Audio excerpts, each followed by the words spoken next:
Quand je suis en période de championnat, je pense beaucoup plus au derby qu'au travail. Le travail, je le fais. Dès que je coupe le live, je ne pense pas du tout au travail. Je pense au derby, quoi, tout le temps. Du coup, c'est un truc qui est très prenant. Et moi, j'avais jamais pensé faire de la compétition. C'était pas du tout un objectif. Mais tu te retrouves à tellement t'investir que des fois, ça arrive, quoi. J'allais dire que les gens qui me disent qu'ils aiment pas la compétition et que le fait même d'être en compétition leur pose problème sont souvent des gens qui sont toxiques et qui se retrouvent eux-mêmes dans des situations de compétition régulièrement. Enfin, dans le sens, se mettent en compétition et se comparent vachement avec les autres. Je pense que les gens qui n'aiment pas la compétition sont déjà des gens qui se comparent beaucoup aux autres et qui n'ont pas envie du coup de se retrouver dans des situations de compétition.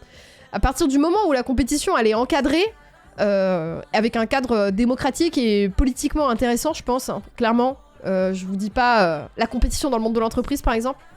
Et la compétition sportive en général, c'est toxique, je suis d'accord aussi.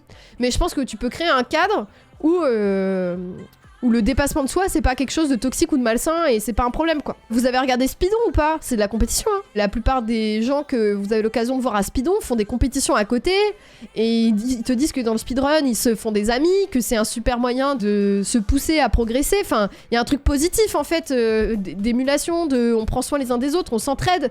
Enfin, au roller derby, par exemple, on fait des bootcamps et les gens se partagent des conseils et tout ça. Dans le speedrun, il y a pareil, tu vois, il y a quelqu'un qui a découvert une technique, bah l'autre va pouvoir l'utiliser. Donc en fait, c'est pas malsain en soi la compétition à partir du moment où le cadre il est sain. Mais par contre, il faut vraiment poser un cadre. C'est pour ça que le sport, ça peut être vachement cool, ça donne un cadre, des règles, un espace défini où la perf peut avoir lieu, justement pour être un exutoire de toutes les dynamiques de compète qu'on nous impose de partout. Mais oui, je suis d'accord. Tu l'as beaucoup mieux expliqué que moi, merci beaucoup. Je suis exactement d'accord avec ça. Et la performance, c'est toujours vous par rapport à vous.